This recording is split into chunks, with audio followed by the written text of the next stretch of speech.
Hello बच्चों, कैसे हो आप। चलो आज हम आगे शुरू कर देते हैं। लास्ट लेक्चर में हमने रदरफोर्ड के मॉडल की we have wrote the postulates हमने लिखे थे, और आज हम ऐसा करते हैं कि रदरफोर्ड के मॉडल के ड्रॉबैक्स लिख लेते हैं। Rutherford's model of an atom.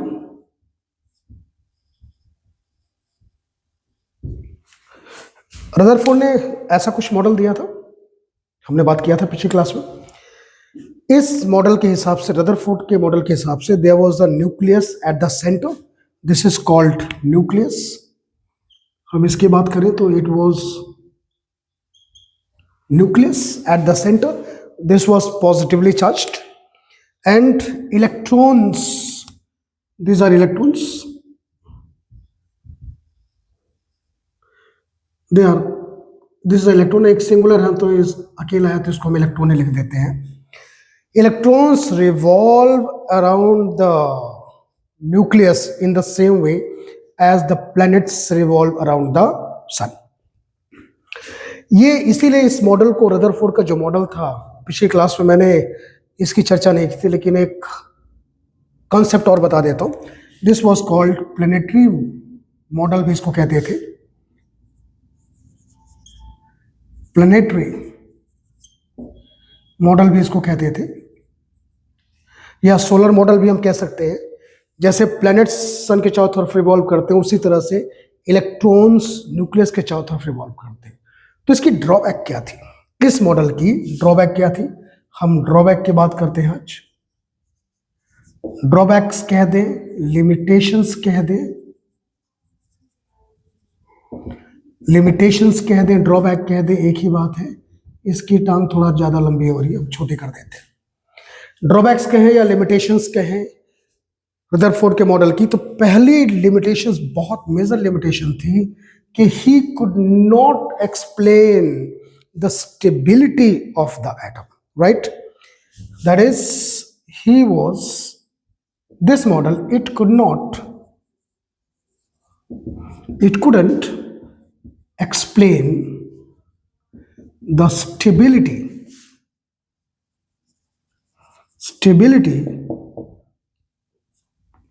of the atom।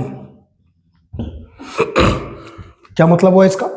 इसका मतलब हुआ, जैसे मैंने एक छोटी सी चर्चा आपसे किया था, कि इसी समय मैक्सवेल ने इलेक्ट्रोमैग्नेटिज्म की थ्योरी दी थी, theory of electromagnetism.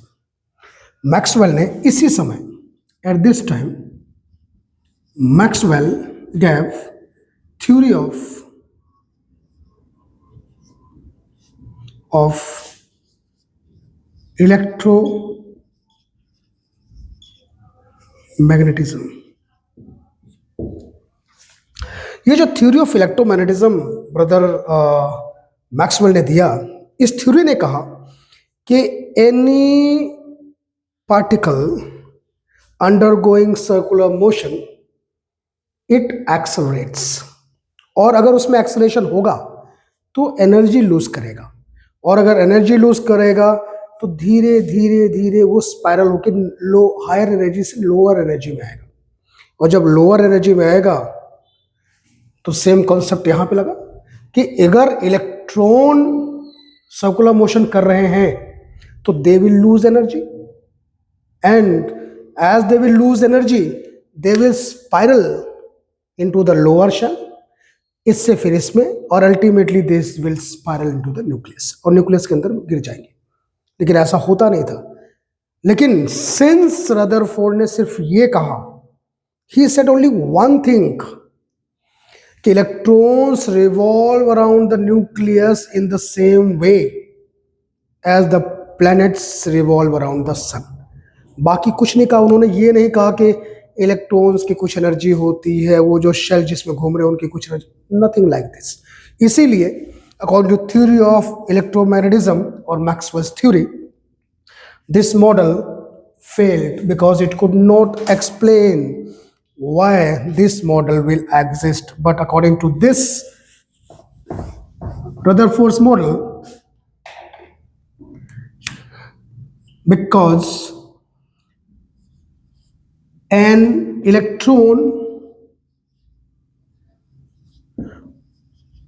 undergoing circular motion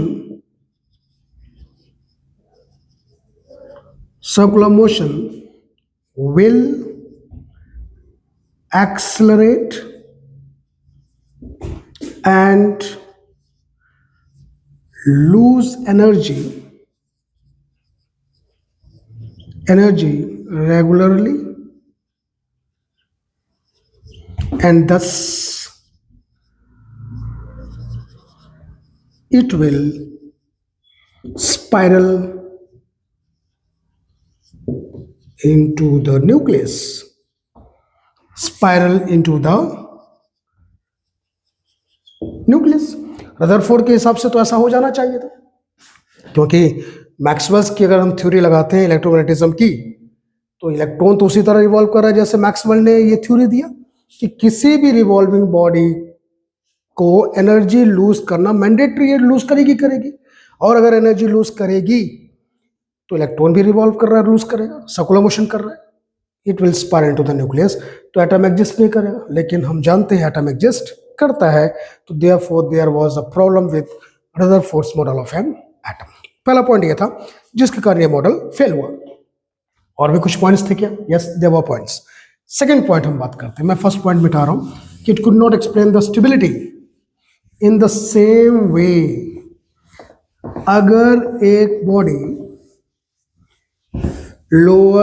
higher से लोअर शेल में आ रही है, अगर ये इलेक्ट्रॉन नीचे गिर रहा है हायर शेल से लोअर शेल में, you suppose that it is moving downward, अगर एनर्जी लूज करके नीचे आता है, इस शेल से एनर्जी लूज करके फिर नीचे आता है, तो it will lose energy lose करेगा। Every energy has a wavelength, हर एनर्जी की, सपोज दैट इसने एक एनर्जी लूज किया, तो every energy has got a wavelength, तो दूसरी एनर्जी लूज किया, तीसरी एनर्जी लूज किया, चौथी एनर्जी लूज किया, तो there must be a band of colours, spectral lines दिखनी चाहिए। स्पेक्ट्रम, ये स्पेक्ट्रम बना, बैंड ऑफ कलर्स को स्पेक्ट्रम कहते हैं। तो लाइंस दिखनी चाहिए, स्पेक्ट्रल लाइंस दिखनी चाहिए हाइड्रोजन के एटम में, क्योंकि हाइड्रोजन के एटम के ऊपर उन्होंने काम किया था, तो स्पेक्ट्रल लाइंस दिखनी चाहिए।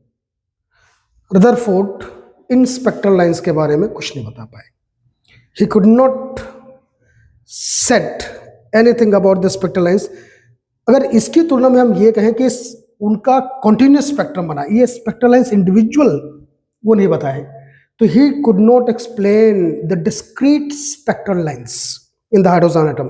बट अकॉर्डिंग टू हिम एक कॉन्टिन्यूस बैंड ऑफ कलर्स आ सकता है, कॉन्टिन्यूस स्पेक्ट्रम बन सकता है, तो ही कुड नॉट और he was not able to said anything about the presence of spectral line और discrete spectral lines in the hydrogen spectrum or in the hydrogen atom. So this was the second drawback of his model. This model, it couldn't explain the presence of discrete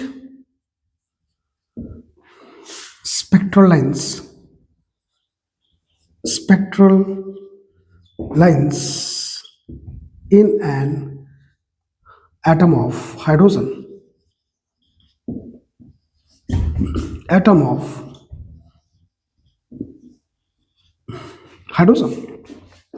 क्योंकि आपको एक चीज का ध्यान रखना है कि जितने एक्सपेरिमेंट हो रहे थे सब हाइड्रोजन एटम पे हो रहे थे।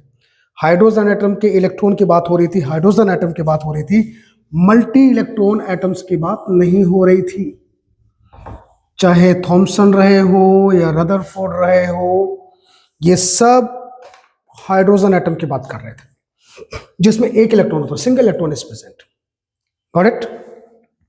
अब हम देखते हैं क्या कोई और पोस्टुलेट था, सॉरी पोस्टुलेट नहीं, ड्रॉबैक। क्या और कोई ड्रॉबैक था? यस, दैट वाज ये जो इलेक्ट्रॉन्स का डिस्ट्रीब्यूशन है, रदरफोर्ड इन इलेक्ट्रॉन्स की डिस्ट्रीब्यूशन, कि किसी भी शेल में कितने इलेक्ट्रॉन्स आ सकते हैं, कितने इलेक्ट्रॉन प्रेजेंट हो सकते हैं, उनकी नंबर ऑफ इलेक्ट्रॉन्स, उनकी पोजीशन और उनकी एनर्जी, किसी विषय में ये नहीं बता पाए। Therefore this was the one of the also reasons for failure of his model. इस रीजन के कारण भी ये सारी ड्रॉबैक्स थी जिसके कारण रदरफोर्ड का मॉडल फेल हो गया। तो थर्ड रीजन की हम बात कर लेते हैं कि this model, third reason, third drawback, it couldn't explain the number of electrons, their position of electrons, and the number of electrons, position, and their energy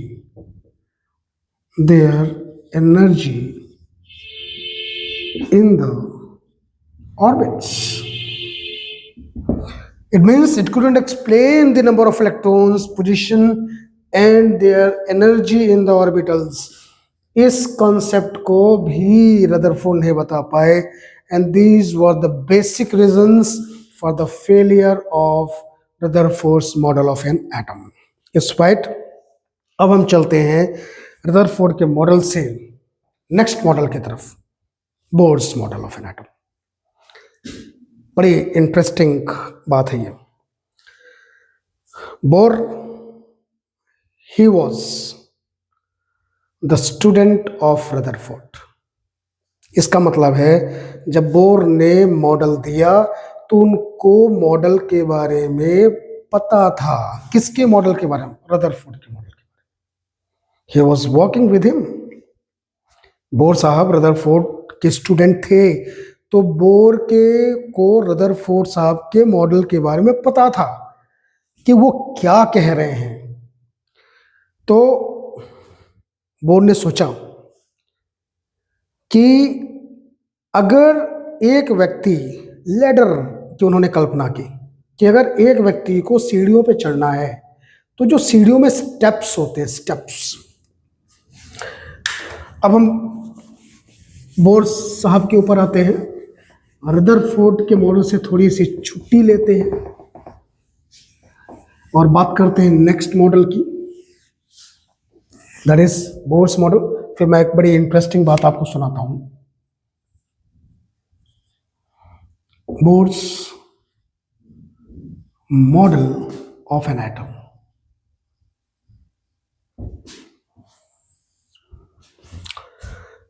जैसा मैंने बात की आपसे कि Bohr was the student of Rutherford, इन्होंने ladder की कल्पना की, ladder system की बात की। इन्होंने सोचा कि जैसे सीढ़ी होती है, इसमें स्टेप्स होते हैं। कोई व्यक्ति इन सीढ़ियों के स्टेप पे ही तो रह सकता है ना, इस स्टेप पे या इस स्टेप पे या इस स्टेप पे या इस स्टेप पे, हवा में नहीं लटक सकता है। He can not climb in the air. In the same वे उन्होंने कहा कि जो इलेक्ट्रॉन यहां पर है और यह जो इलेक्ट्रॉन यहां पर है वो बीच में कहीं नहीं हो सकता है। इलेक्ट्रॉन बीच में कहीं पर भी, ऐसा नहीं कि इस शेल, उन्होंने इनको नंबर दिए इन शेल्स को। Suppose that this was the shell first, this was second, this was third, then fourth shell, then fifth shell and so on, या K shell, L, M, N, O. इन्होंने shell को इस तरह से number दे दिया। Principal quantum number आप जानते हैं, क्वांटम नंबर की मैंने अपने एक लेक्चर में बात की है, आप उसको गो थ्रू कर लेना, आपको क्वांटम नंबर्स के बारे में पता चल जाएगा। तो उन्होंने जब नंबरिंग की शेल्स की, तो he use the principal quantum number 1, 2, 3 और KLMN। हम यहां पे आते हैं पीछे।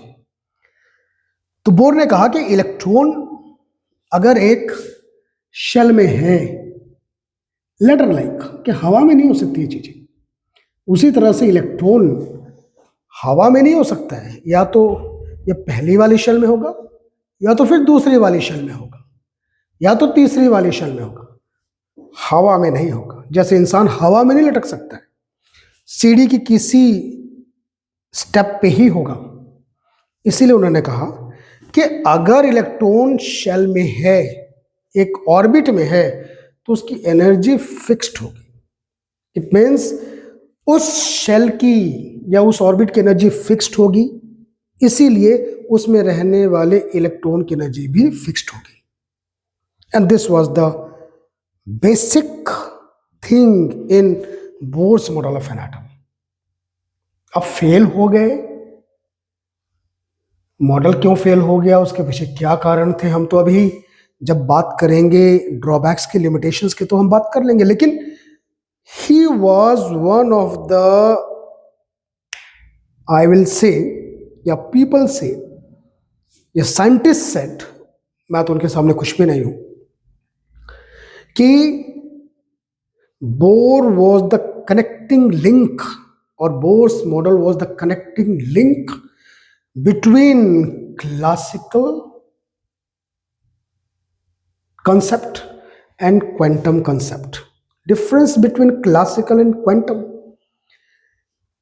क्लासिकल कॉन्सेप्ट ने इलेक्ट्रॉन्स और पार्टिकल्स को पार्टिकल माना, पार्टिकल, लेकिन क्वांटम कॉन्टेक्ट कॉन्सेप्ट ने पार्टिकल्स को ड्युअलिटी मानी, पार्टिकल्स में ड्युअलिटी मानी। It means they have particle nature as well as wave nature. और आगे जब हम मॉडल, फाइनल मॉडल की बात करेंगे, इसीलिए उसको कहा गया quantum mechanical model of an atom, जिसमें इलेक्ट्रॉन्स को माना गया कि it has a wave character, wave character की बात की गई। इसीलिए इस मॉडल को, बोर के मॉडल को, क्लासिकल और क्वांटम कॉन्सेप्ट के बीच की ब्रिज माना जाता है, कनेक्टिंग लिंक माना जाता है। That's why this model is was very very important, and it is very very important. And bore साहब ने जो ये मॉडल पेश किया, इसके बाद इन्हीं के जो स्टूडेंट्स थे, कौन कौन, they were the students of Bohr's, चाहे वो हाइजेनबर्ग हो, हाइजेनबर्ग्स अनसर्टेनिटी प्रिंसिपल जिन्होंने दिया, उन्होंने सब बोर साहब के साथ डिस्कस करते थे, चाहे श्रोडिंगर हो, जिन्होंने श्रोडिंगर वेव इक्वेशन दिया, जहां से अल्टीमेटली डी ब्रोगेले हो, डी ब्रोगी, उनको ब्रोगी भी कह सकते हैं हम लोग, ब्रोगली कह देते हैं, चाहे डी ब्रोगली हो, जिन्होंने वेव नेचर दिया इलेक्ट्रॉन का, ड्वेल नेचर दिया, particle as well as wave nature.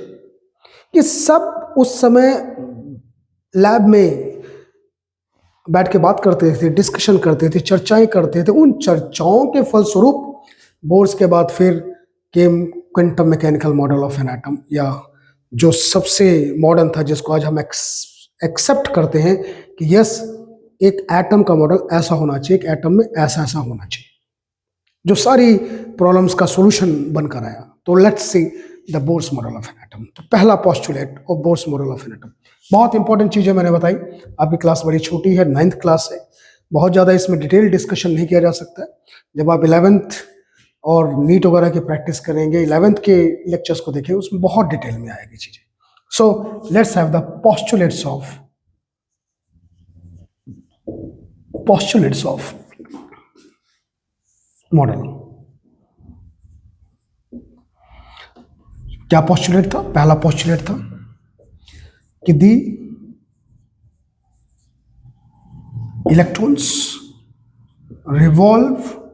electrons revolve around the nucleus in fixed paths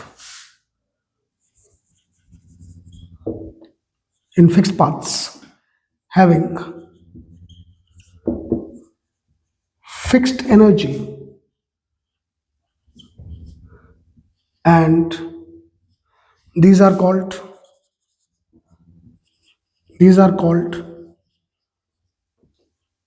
orbits. stationary states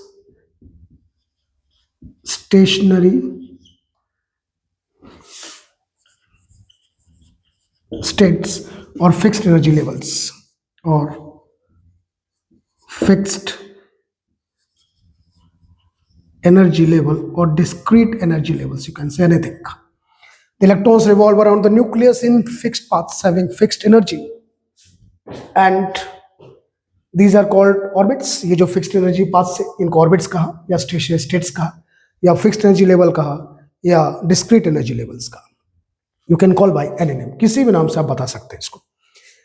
second point उन्होंने कहा कि जब ये पाथ की एनर्जी फिक्स्ड है तो इनमें घूमने वाले इलेक्ट्रॉन की एनर्जी भी फिक्स्ड होगी. तो second point was also very important, और यहां से वो झंझट खत्म हो गई कि इलेक्ट्रॉन स्पाइरल कर जाएगा. स्पाइरल नहीं करेगा. क्यों? क्योंकि बोर साहब ने कह दिया कि इलेक्ट्रॉन्स की एनर्जी फिक्स्ड होती है अपने ऑर्बिट्स में. That is the electrons revolving around the nucleus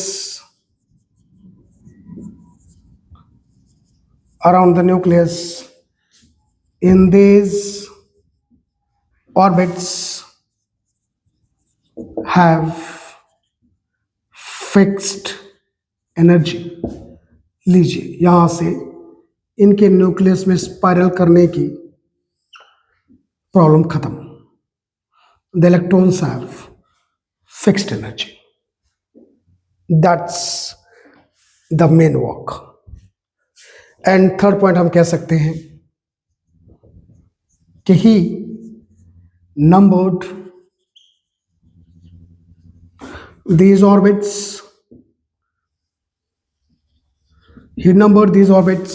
as 1, 2, 3 and so on, or you can say K, L, M, N and so on. That is principal quantum number, you can say. These are principal quantum numbers 1, 2, 3, 4. Principal quantum numbers. He used principal quantum numbers to number these shells or orbits. Now we'll see the drawbacks of Bohr's model of an atom. बहुत सारी limitation थी. That's why इस model failed. लेकिन सबसे अच्छी बात आप देखिए कि इनके मॉडल को फेल साबित जिन लोगों ने किया, they were his students. चाहे वो श्रोडिंगर साहब हो, चाहे हाइजनबर्ग हो, चाहे डी ब्रोगेले हो या डी ब्रोगली हो, all were his students. So और बहुत अच्छी बात, बैठ के चर्चा करते थे. They use to discuss on all the topics, and not only with his students, he also use to discuss with Einstein साहब के साथ, रदरफोर्ड के साहब के साथ, सबके साथ बोर साहब की बड़ी लंबी डिस्कशन चलती थी सारे कॉन्सेप्ट्स के ऊपर. और फाइनली जो क्वांटम मैकेनिकल मॉडल आया तो इन सब डिस्कशन का वो स्वरूप था. So let's have the drawbacks of this model of an atom.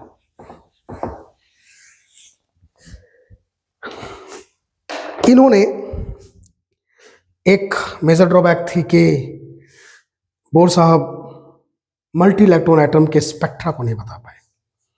ये भी हाइड्रोजन एटम के ऊपर काम कर रहे थे, तो हाइड्रोजन एटम के डिस्क्रीट स्पेक्ट्रा की तो उन्होंने बात कर ली, डिस्क्रीट स्पेक्ट्रा को समझा दिया था, but he could not explain the multi electron atom. Multi electron atom के स्पेक्ट्रा को ये नहीं समझा पाए. So this model, now we'll see the drawbacks या limitations.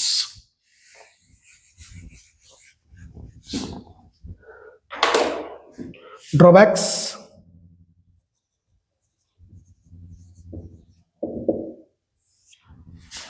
ड्रॉबैक्स या लिमिटेशंस की हम बात करें, हम ड्रॉबैक्स को लिमिटेशंस में कहते हैं. मैं बार बार ये वर्ड यूज कर रहा हूं क्योंकि आप लोग 9th क्लास में हैं, लोअर क्लास में हैं। आपको ड्रॉबैक्स लिखा हुआ दे दे, लिमिटेशंस लिखकर examiner they they, it means the same thing. Drawback: this model, it couldn't explain the this model couldn't explain what the wave spectra, discrete spectra of multi-electron atom. It couldn't explain the spectra of multi-electron atom. It means ये model bore साहब helium atom, lithium atom, beryllium atom, इनके spectra की बात नहीं कर पाए थे। That is helium, beryllium, lithium etcetera, इनकी बात नहीं कर पाए, बट हाइड्रोजन लाइक स्पीसीज की बात कर पाए जिसमें सिंगल इलेक्ट्रॉन हो, एक इलेक्ट्रॉन हो, उसकी इन्होंने बात कर ली थी। This model failed in explaining the spectra of these atoms. Second, bore के मॉडल के हिसाब से किसी भी इलेक्ट्रॉन की पोजीशन और न्यूक्लियस से इसकी पोजीशन और साथ में इसकी velocity, that is momentum, can be found simultaneously. Bore साहब के हिसाब से इलेक्ट्रॉन की मोमेंटम और उसकी पोजीशन साइमल्टेनियसली पता हो सकती थी, लेकिन इसी समय हाइजेनबर्ग ने कहा और प्रूव कर दिया कि किसी भी मैटर की, पार्टिकल की, चाहे इलेक्ट्रॉन हो या कुछ भी हो, कोई मैटर हो, उसकी पोजीशन और मोमेंटम को साइमल्टेनियसली नहीं पता किया जा सकता। It means Bohr's model failed to explain Heisenberg's uncertainty principle. It means second, it failed to explain Heisenberg's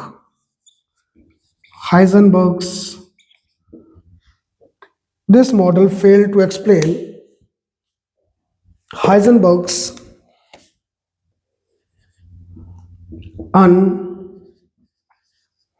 uncertainty principle. This Heisenberg's uncertainty principle को ये मॉडल एक्सप्लेन नहीं कर पाया। मल्टी इलेक्ट्रॉन एटम की बात नहीं किया इसने, मतलब इसके स्पेक्ट्रा को नहीं बता पाया। It couldn't, and it failed to explain Heisenberg's uncertainty principle. मैंने बता दिया आपको कि हाइजेनबर्ग के अनसर्टेनिटी प्रिंसिपल का मतलब क्या है। हाइजेनबर्ग ने कहा कि किसी भी मैटर का, चाहे वो इलेक्ट्रॉन हो या कोई भी मैटर हो, उसकी पोजीशन और मोमेंटम, क्योंकि अगर इलेक्ट्रॉन घूम रहा है, आप खुद देखो, इसमें वेलोसिटी होगी और इसमें मास होगा, और mass into velocity is momentum. इसका मतलब है इस इलेक्ट्रॉन का मोमेंटम और इसकी पोजीशन, न्यूक्लियस से मान लो ये x डिस्टेंस पे, तो हाइजेनबर्ग ने कहा कि पोजीशन और मोमेंटम दोनों साथ साथ नहीं पता कर, उन्होंने प्रूफ किया। बोर का मॉडल इस प्रिंसिपल को एक्सप्लेन नहीं कर पाया, राइट। तीसरा, यह भी मैंने आपको बताया, श्रोडिंगर ने वेव नेचर पार्टिकल का दे दिया था। वेव नेचर पार्टिकल, पार्टिकल मैं कह रहा हूं, यस पार्टिकल कह सकते हैं, मैटर का वेव नेचर दे दिया था।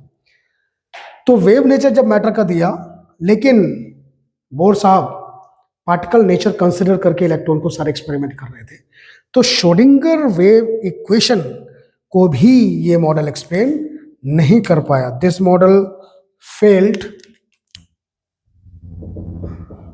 it failed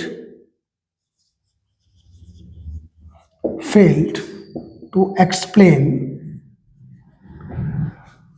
Schrodinger's wave equation। अब आप देखिए, ये सब टीचर स्टूडेंट थे, लेकिन आपस में डिस्कशन हर पॉइंट पे होता था। लेकिन बोर साहब कितने महान वैज्ञानिक थे, कितने महान व्यक्ति थे कि सब के आइडियाज को उनके साथ डिस्कस करते थे, लेकिन उनका मॉडल फेल हो रहा था और हुआ तो he was very satisfied and very happy कि my students are doing all this things. This was his greatness, Bohr. तो this was the limitations of Bohr's model of an atom. अब हम कुछ और आपके सिलेबस की बात कर लेते हैं। Let's talk about the isotopes. आपका एक नेक्स्ट टॉपिक है आइसोटोप्स एंड आइसोबार्स। तो हम यहाँ से आपके मॉडल्स खत्म हो गए। 9th के सिलेबस में बोर के मॉडल के पोस्टुलेट्स, ड्रॉबैक्स भी नहीं है वैसे तो, लेकिन आप ड्रॉबैक्स कर ले, क्योंकि हो सकता है कि आपको आ जाए कि write down the Bohr's model या ड्रॉबैक्स पूछ ले आपसे, तो ड्रॉबैक्स इसलिए मैंने आपको करवा दिया। Now will see isotopes.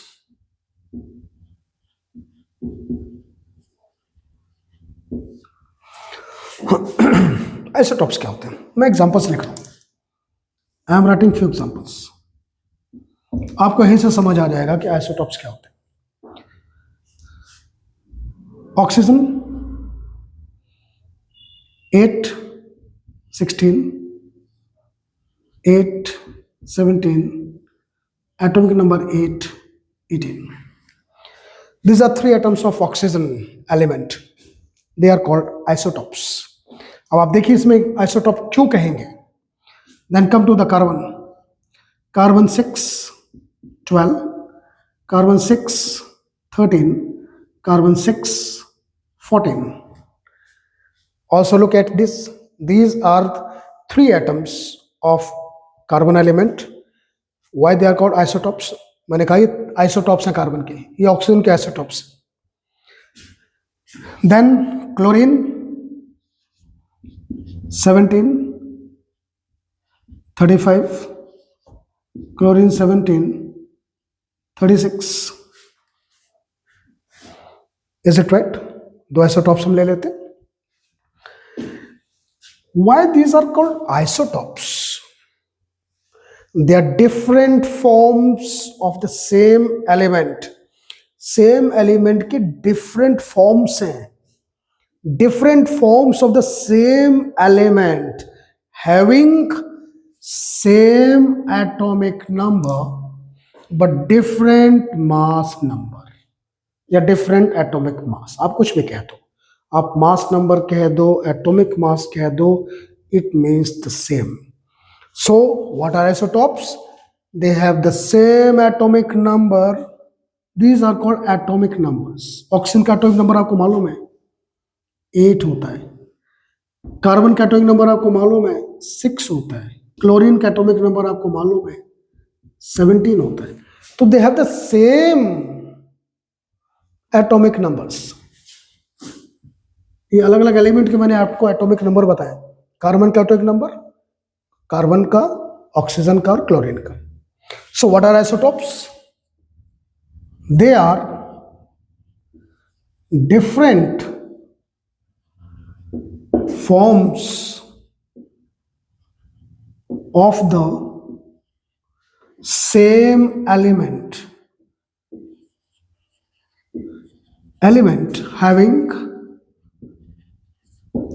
same atomic number but different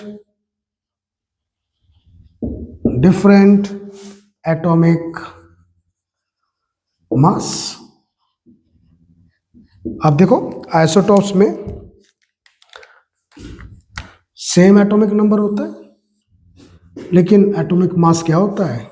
different होता है। आप खुद देखो, एटॉमिक मास सेम है, एटॉमिक मास डिफरेंट है।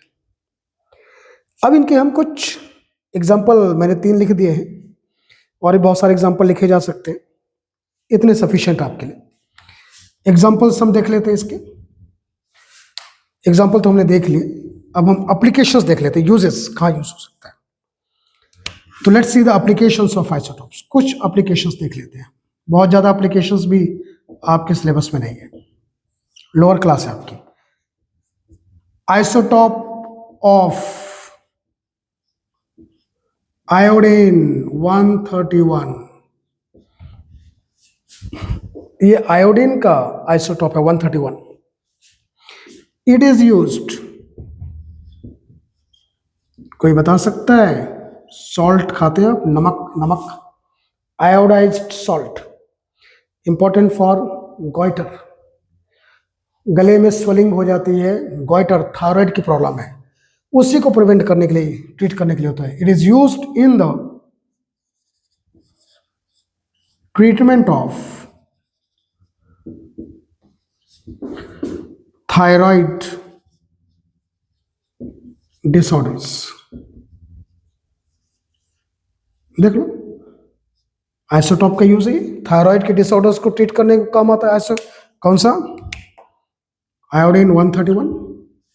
Second, cobalt 60 isotope, cobalt 60। Any idea? It is used in the treatment of cancer. Cobalt 60. It is used in the treatment of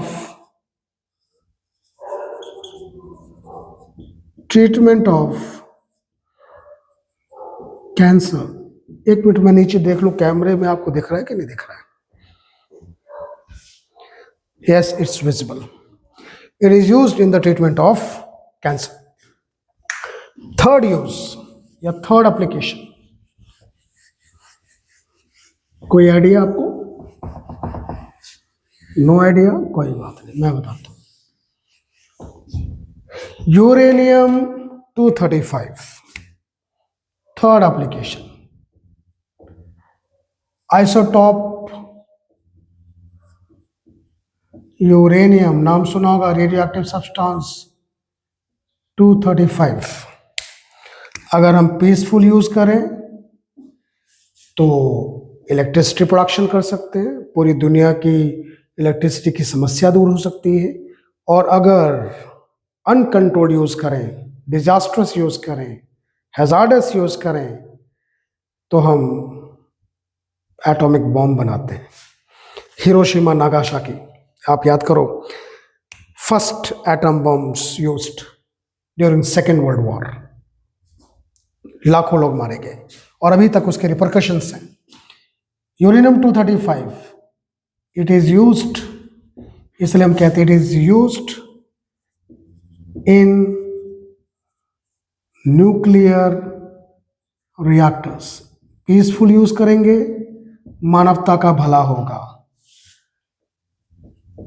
uncontrolled use करेंगे, मानवता का विनाश होगा। Isotope of uranium 235। ये सारे isotopes हैं जिनको हम यूज कर सकते हैं। 235 होगा, आयोडीन का हो गया, कोबाल्ट का हो गया, और कुछ एक आध एग्जाम्पल, बहुत है, इतने बहुत, दिस मोर देन सफिशिएंट, इतने एग्जाम्पल बहुत। So these are isotopes, it's right. अब आइसोबास की थोड़ी बात कर लेते हैं हम। यूरेनियम का आइसोटोप, हाँ एक आइसोटोप और लिख लेते हैं हम, let's write one more isotope, वो भी हो सकता है आपके सिलेबस में हो, दैट इज कार्बन का, कार्बन 14 लिख लेते हैं। लेट्स सी आइसोटॉप, सामने लिखा, उसको तो हम भूल ही रहे थे। कार्बन 14 कहाँ यूज का आता है? It is used to find the age of organic material, organic material की एज को आइडेंटिफाई करने में काम आता है, एस्टिमेट करने में, जिसको प्रोसेस को हम कहते हैं रेडियो कार्बन डेटिंग। कार्बन नाम से पता चल रहा है, it is used in radiocarbon dating to find the age of organic fossils.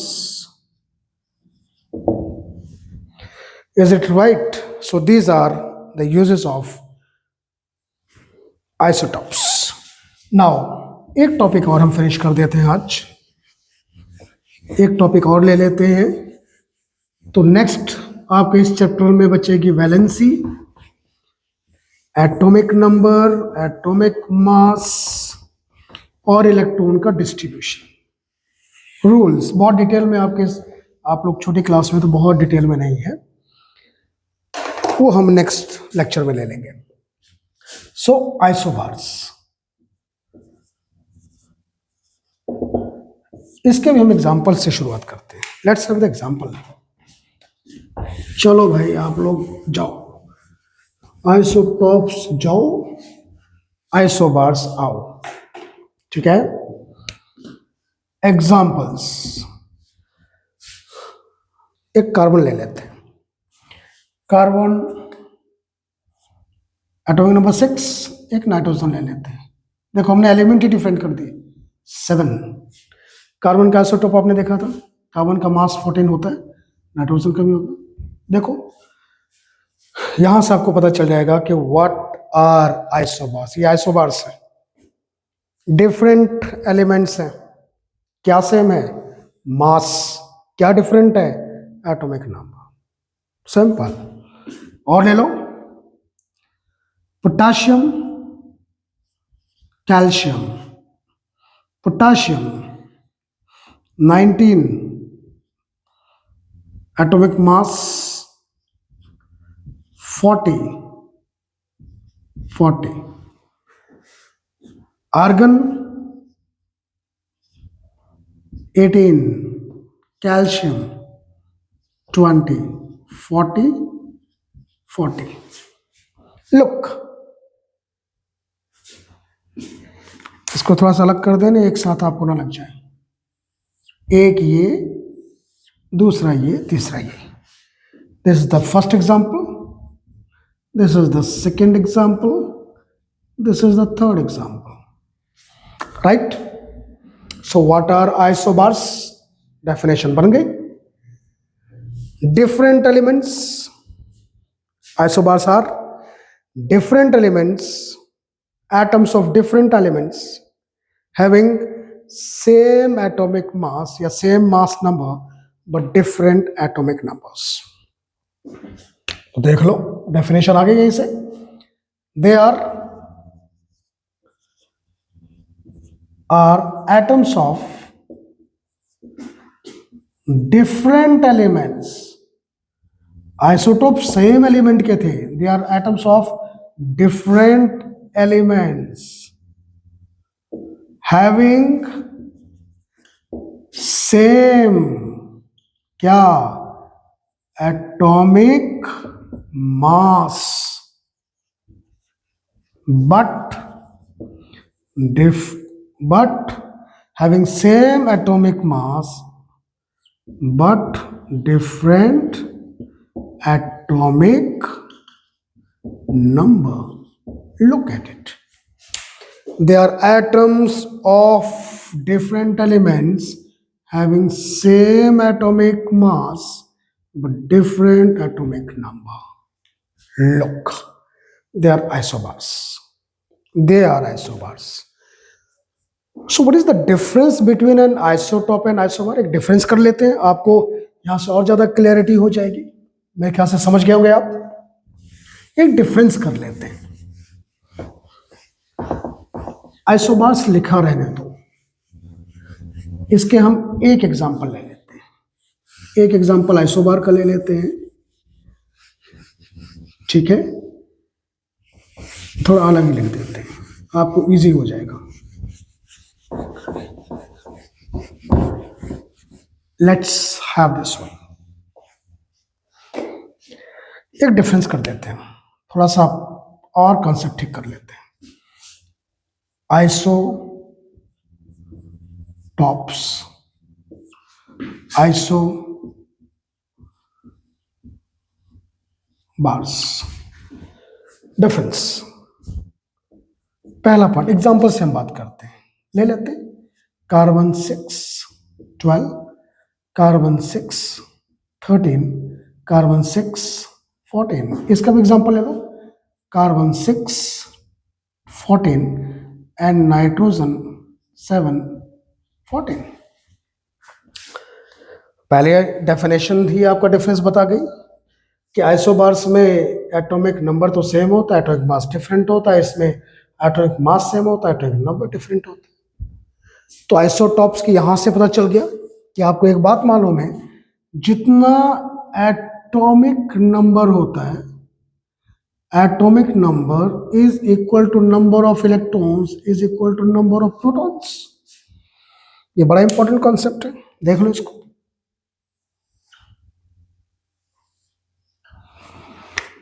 Atomic number is equal to number of electron and that is equal to proton। और आपको मालूम है किसी भी एलिमेंट या किसी भी सब्सटेंस की जो केमिकल प्रॉपर्टी होती है वो इलेक्ट्रॉन पे डिपेंड करती है, मास पे डिपेंड नहीं करती है। तो यहां एटॉमिक नंबर सेम है, इसका मतलब इनकी केमिकल प्रॉपर्टी सेम होगी। तो बहुत सिंपल हो गया, हम इसमें लिख सकते हैं कि दे हैव, इनकी सब का एटॉमिक नंबर सेम है। तो isotopes have same chemical property, remember they have same chemical properties but different physical properties. Yes, physical properties mass पे डिपेंड करती है, मास पे, but different physical properties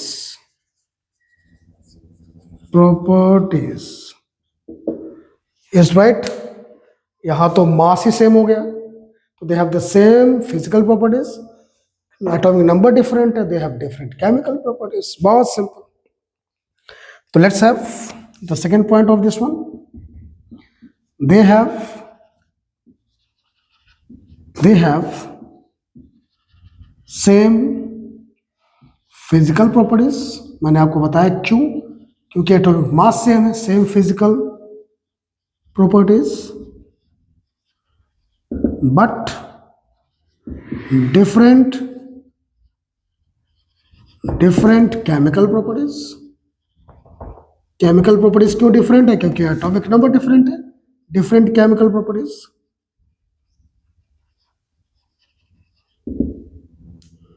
is it right?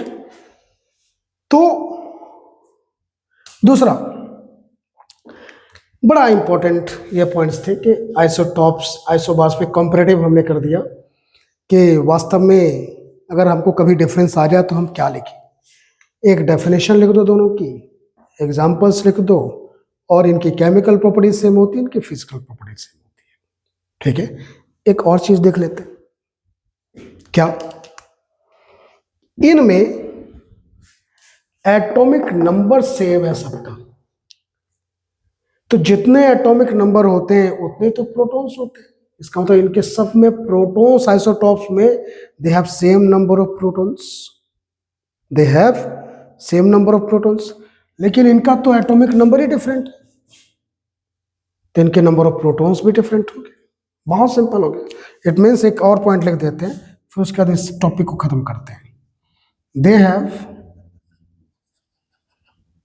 They have same number of protons, right. Isotopes में सभी के पास protons equal होते हैं, सबके पास 6 प्रोटॉन होंगे, लेकिन यहां प्रोटॉन्स डिफरेंट हो जाएंगे। दे have different number of protons. एक बात आपको और दे देता हूँ, वो आप करना, न्यूट्रॉन्स का स्टेटस क्या होगा दोनों में, ये आप कैलकुलेट करना, ठीक है। This is for you. So next class में we will talk about valency. हम वैलेंसी की बात करेंगे, हम एटॉमिक मास की बात करेंगे, हम एटॉमिक नंबर की बात करेंगे, और इलेक्ट्रॉन्स को कैसे डिस्ट्रीब्यूट करते हैं शेल में, हम उसकी बात करेंगे। तब तक आप इसको रिवाइज कीजिए, and thank you very much for